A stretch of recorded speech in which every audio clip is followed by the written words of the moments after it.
कुलदीप सिंह सेंगर कौन था, चिन्मय आनंद कौन था, हम तो पूछते ही हैं ना। और हाथरस में भी हुआ, आप वो पूरी दुनिया देखी। लखीमपुर, हाँ वही हाथरस, उन्नाव हो गया, लखीमपुर हो, उन्नाव हो, आपने खुद ही दिल्ली में। तो सर मैं वही कह रहा हूँ, लेकिन उसमें भी कानून ने अपना शिकंजा कसा ही। पर मेरे को इतना उम्मीद है कि इनको भी जरूर कानून अपना काम करेगा। लेकिन मोदी जी तो कुछ चुप्पी साधे हुए हैं इस पूरे मामले पर। मोदी जी बोलते कब थे? मोदी जी सिर्फ मन की बात करते हैं, ढंग की बात नहीं करते हैं। मैं यही तो सवाल उठा रहा हूँ। तो लोग मुझे कह रहे हैं, जो मीडिया है, अगर आप ढंग का सवाल नहीं पूछते हो, ठीक है ना, तो ये चीज़ अगर आप ढंग का सवाल नहीं कर रहे हो मीडिया से, मीडिया के लोग, तो ये चीज़ हम जनता है तो हम तो पूछेंगे ना। देखिए हम प्रधानमंत्री और सत्ता तक तो हम पहुंच नहीं सकते हैं, इसलिए तो आपको हम मीडिएटर मानते हैं जनता का। इसलिए तो हम कहते हैं कि आप जनता और सत्ता के बीच संवाद साधने का एक माध्यम हो। यही तो हम मानते हैं। अमृत काल, ये अमृत काल में क्या है? अमृत काल में गरीबी है, बेरोजगारी है, महंगाई है, हाँ, महिलाओं पर अत्याचार है। तो क्या आप इसे अमृत काल से जोड़ेंगे? मैं आपसे पूछ रहा हूँ सर, मैं यही चीज़ मैं अगर मीडिया से पूछ ले रहा हूँ तो उन्हें बुरा लग रहा है कि आप सरकार का एजेंडा मत चलाइए, आप हमारा बात सुनिए और सत्ता तक पहुँचाइए, हम ये कहते हैं। हमारे साथ हैं कलीम शेख जी, जो पिछले कई दिनों से यहाँ पर आंदोलन में समर्थन कर रहे हैं। कलीम जी, क्या लग रहा है इस आंदोलन का जो भविष्य आपको? देखिए, आंदोलन जहाँ पर आप बैठे हैं, ये भारत की बहुत ऐतिहासिक धरती है, जंतर मंतर, और यहाँ पर से बहुत से बड़ी बड़ी सरकारें गिराई गई हैं। मानते हैं आप इस बात? तो देखिए, मेरा ये मानना है कि आप जिस शख्स पर सवाल कर रहे हैं, जिस शख्स के बारे में, वो शख्स कुछ भी नहीं है संविधान और कानून के सामने, क्योंकि हमारा देश का कानून और हमारे देश के संविधान से बड़ा इस देश में कोई नहीं है। तो मुझे इस संविधान में और मेरे देश के कानून पर पूरा भरोसा है कि इनको जो अन्याय है इनके साथ हुआ है उस पर इंसाफ जरूर मिलेगा। लेकिन जो मोदी सरकार है वो नारा देती है बेटी बचाओ, बेटी पढ़ाओ, बेटियों को आगे बढ़ाओ, उसके बावजूद ये आंदोलन कर रही हैं। सर हम वही तो सवाल पूछने बैठे हैं कि बेटी बचाओ बेटी पढ़ाओ का जो नारा है, फिर बेटी मिटाओ वाला हिसाब किताब क्यों हो रहा है? यही तो हम सवाल करने बैठे हैं। मेरी भी बेटी है, हमें भी उसका चिंता है कि आज जैसे ये बेटियों के साथ हो रहा है, आपकी भी बेटी होगी, तो आपकी भी बेटी के भविष्य के बारे में आपको टेंशन है नहीं है? बिल्कुल है। इस तरह का अगर भारत में माहौल क्रिएट किया जाएगा तो बेटियां का क्या हाल होगा? रात इंदौरी साहब ने कहा था ना, बन के एक हादसा बाजार में आ जाएगा, जो नहीं हुआ वो भी अब अखबार में आ जाएगा। चोर उचक्कों की करो कदर, न जाने कब कौन सरकार में आ जाएगा। तो वो तो दिख ही रहा है। संस्कारी पार्टी बताई जाती है बीजेपी। संस्कारी, देखिए मैं सवाल जो उठा रहा हूँ ना, आप समझेंगे नहीं बात। मैं जो सवाल उठा रहा हूँ मेरा यही है कि हम जनता है, हमारा कौन सुनेगा? हम अगर प्रधानमंत्री बनाते हैं तो हम प्रधानमंत्री को हटा भी सकते हैं, नहीं सकते। जनता से सर्वोपरि इस देश में कौन है?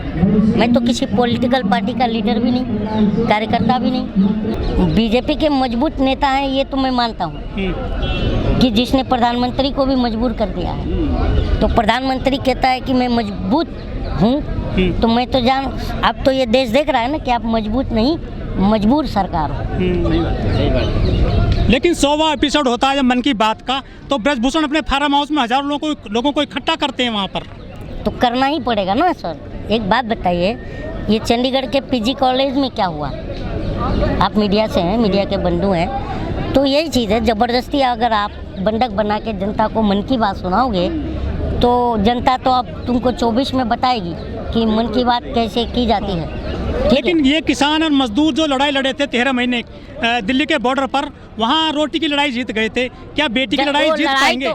लड़ाई तो जीती थी किसानों ने, लेकिन 750 हमारे देश के किसान भी तो शहीद हो गए थे। तो मेरा कहना यही है कि अब जो है ना, ये सरकार जो है जनता के साथ नहीं खड़ी है। लेकिन जनता सरकार इनके साथ खड़ी है, लेकिन हाँ?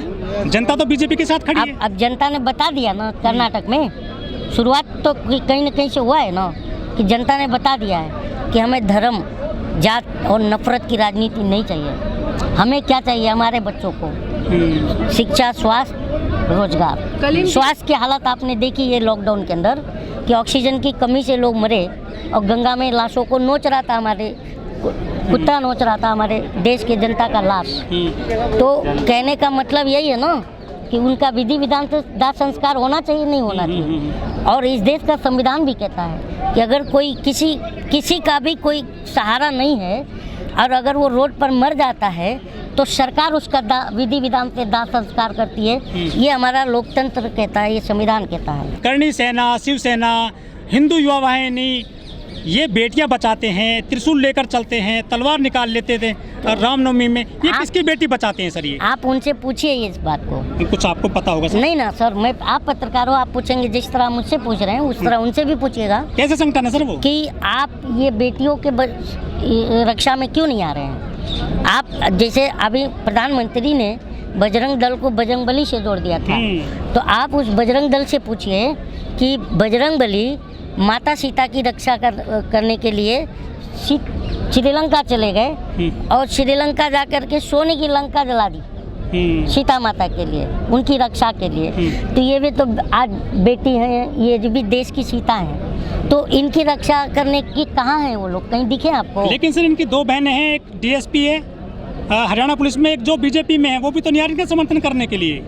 देखिए वो उनका पॉइंट ऑफ व्यू में से क्या पूछ रहे हैं, लेकिन मेरा ये देखिए, मैं जो गलत दिखेगा, हम जनता है ना कि बीजेपी का नेता हूँ मैं या कांग्रेस का नेता हूँ, नहीं ना, कार्यकर्ता भी नहीं किसी पार्टी का। क्या लग रहा है वो बहनें क्यों नहीं आ रही साथ में? ये तो उनसे पूछिए। कह रहे हैं एक परिवार की लड़ाई है केवल। एक परिवार की लड़ाई होती तो अभी ये पीछे कैमरा घुमा लो, देखो कितने लोग हैं, ये सब एक परिवार के हैं क्या? आपको पता है ये राम रहीम वाले केस में हनीप्रीत कौन थी? बेटी है उसकी। बेटी थी, बाद में तो आगे बोलने की जरूरत नहीं है। लेकिन जो कमेटी बने, कमेटी ऐसे कह रहे हैं, तो वो भी तो कह रहे थे, नहीं कह रहे थे कि सर मुकदमा दर्ज हो गया है, जांच हो रही है, क्या विश्वास नहीं है कोर्ट पे, पुलिस पे? मैं आपको बार बार कह रहा हूँ ना सर कि हमें हमारे देश के कानून पर भरोसा है, तभी तो आज हम और आप बोल पा रहे हैं, घूम पा रहे हैं, चल पा रहे हैं। अगर कानून ना होता तो आप रात में अपने आप को सुरक्षित महसूस कर पाते हैं? लेकिन सर बहुत बेटी बचाती है कर्णा राणावत, वो एक भी ट्वीट नहीं कर रही आजकल। कौन? कर्णा राणावत। वो अभी आज़ादी का जश्न मना रही हैं। अच्छा। 2014 में आज़ाद हुई है ना। कोई हथनी मर जाती है, देश में लोग रोने लगते हैं ट्विटर पर। हाँ, अब क्यों नहीं आ रहे हैं सामने? वो घोड़े का भी पैर टूट जाता है तो रोते हैं। आपको पता होगा। तो बेटी की अलग अलग है सबके देश में, क्यों नहीं अलग है? आप किसकी बात करना चाह रहे हैं? नहीं, बीजेपी वालों की बेटी अलग है तो अलग है ही है ना यार। अगर रहती उनको बेटी के प्रति, अगर उनको ये होता सच में ही ये लगता कि बेटी के ऊपर अत्याचार हो रहा है तो यहाँ नहीं आते। अच्छा, स्मृति ईरानी की बेटी को लेकर जब मामला आया था तो पूरे मिनिस्टर उसके समर्थन में आ गए थे। कौन सा शिली बार की बात कर रहे हो? हाँ, ढाबा वाला जो शिली वाली। तो आपको तो सब पता ही है, फिर उसको क्यों तो मंत्री सर सबसे ज्यादा मंत्री हैं बीजेपी में, महिला सांसद हैं, विधायक सबसे ज्यादा महिला हैं, एक बात नहीं बोल रही है। आप ये मानते हैं कि बीजेपी जो है एक बहुत ही साफ छवि की पार्टी है? मैं ये मानता हूँ सबसे बड़ी पार्टी ना ना ना, अरे यार आप जानते ही नहीं हो, इसीलिए तो मैं आपको बता रहा हूँ कि बीजेपी बहुत साफ पार्टी की छवि की पार्टी है। उसके पास एक ऐसा सर्फ एक्सेल है कि भ्रष्टाचारी भी बीजेपी ज्वाइन करता है ना तो उस सर्फ एक्सेल में धुल करके सीधा स्वच्छ बन जाता है। समझे कि नहीं? तो बीजेपी बहुत सही पार्टी है और उसके नेता संत होते हैं। कुछ लोग इसको सुने तो उसके नेता संत होते हैं, वो कभी गलती नहीं करते। कुछ लोग इसको बीच वो जाट वर्सेस राजपूत की बता रहे हैं लड़ाई, इसको आंदोलन को। जाट वर्सेस ये बताइए, ये चंद्रशेखर जी अभी आए हैं सपोर्ट कर रहे हैं, ये जाट हैं? बताइए, आपसे जाट नहीं हूँ मैं, जाट हूँ, सब तो समर्थन कर रहे हैं। तो ये नैरेटिव बनाया जा रहा है ना सर। ये कौन लोग हैं? कौन लोग हैं आपको पता है? नहीं है। आज अभी सुनिए, वर्ल्ड प्रेस फ्रीडम में हमारा स्थान कितने नंबर पर? आप पत्रकार हैं, ये आपको पता होगा। 144वां। हाँ, 191 देशों में ना। तो बताइए, ये शर्म की बात है कि नहीं है? लेकिन मोदी जी और योगी जी कह रहे सब कुछ चंगा सी है, देश मजबूत हाथों में है। मजबूर हाथों में है यार, बार बार कह रहा हूँ गाड़ी देश- पलट जाती है उत्तर प्रदेश में। अच्छा एक बात बताइए, चलिए आपका बात मान लेता हूँ कि आप कह रहे हो कि देश मजबूत हाथों में है, तो इन्हीं के बीजेपी के नेता सत्यपाल मलिक कहते हैं कि देश गलत हाथों में है। तो अब किसको सच और किसको झूठ मानूं बताओ? आपकी नज़र, मेरी नज़र छोड़िए, क्योंकि मैं तो जनता हूँ, आप ही जनता को अवेयर करते हैं। आपकी नज़र में कैसी पार्टी? मैं सर आपसे सवाल कर रहा हूँ, आप बताइए। आप हमको तो जिससे- पता है सर, आपको जिससे सवाल करना चाहिए तो आप, मैं नहीं, आपसे, आपको कैसा लग रहा है? मुझे ये लग रहा है कि सही है, चल रहे हैं अभी। हाँ, क्योंकि देखें मिट्टी में मिला रहे हैं स्टार योगी जी। प्रचारक है ना, आपको पता भी होगा, और कर्नाटक प्रचार करने भी गए थे और 9 विधानसभा सीटों पे प्रचार भी किए और 7 हार भी गए, फिर भी पॉपुलैरिटी बताई जा रही है। तो आप क्या कहेंगे उस पर? लेकिन- जिस 9 विधानसभा सीटों पर प्रचार किए हैं ये स्टार प्रचारक बनके, वहाँ 7 हार गए हैं। आप उनको आप कैसे, किस नज़रिए से देखेंगे बताइए? अरे हार जीत सर चलती रहती है। तो हार जीत तो तब फिर क्यों कह रहे हैं कि आप कांग्रेस को दूरबीन से देखेंगे, दूर दूर से दिखेगी नहीं? हार जीत तो लगी रहती है ना। जब आप 80 में पार्टी बनाए तो 2 सीट पे थे, तो कोई बोलता था आपको इस तरह की बातें जो आज आप इतने बोल रहे हो कि कांग्रेस मुक्त भारत? कांग्रेस ने, जब कांग्रेस मजबूत थी तब उसने कहा था कि बीजेपी मुक्त भारत, बताइए, नहीं कहा था। तो आज इस तरह अगर मान लीजिए लोकतंत्र में विपक्ष नहीं होगा, तो बताइए, लोकतंत्र में विपक्ष नहीं होगा तो जनता की बात कौन सुनेगा? विपक्ष एक तरह की बिगड़ेल हाथी को संभालने का ऊँट का काम करती है, कान पकड़ के, कि ये मैनिफेस्टो था तुम्हारा, ये काम नहीं हुआ। तो इसलिए मैं कहता हूँ कि विपक्ष भी नहीं दिख रहा है। विपक्ष को मुद्दे बहुत थे, लेकिन विपक्ष ने मुद्दा पकड़ा नहीं। वो मुद्दा ये था कि बेरोजगारी, 2 करोड़ रोजगार, आज 9 साल में 18 करोड़ रोजगार मिलना चाहिए, तो 18 करोड़ रोजगार ना दे करके आप क्या आज सवाल पूछ रहे हैं क्या उनसे, प्रधानमंत्री से? आप तो पूछ रहे हैं कि आप थकते क्यों नहीं, जबकि आपको पूछना चाहिए कि 18 करोड़ रोजगार कहाँ है। तो इसलिए हम जनता जो है आज मीडिया से बहुत फ्रस्ट्रेटेड है कि मीडिया हमारी सुन नहीं रही है और प्रधानमंत्री भी हमारा सुन नहीं रहा है, और विपक्ष वैसे ही मुर्दा पड़ा हुआ है, आईसीयू में लेटा है, तो हमारी सुनेगा कौन सर?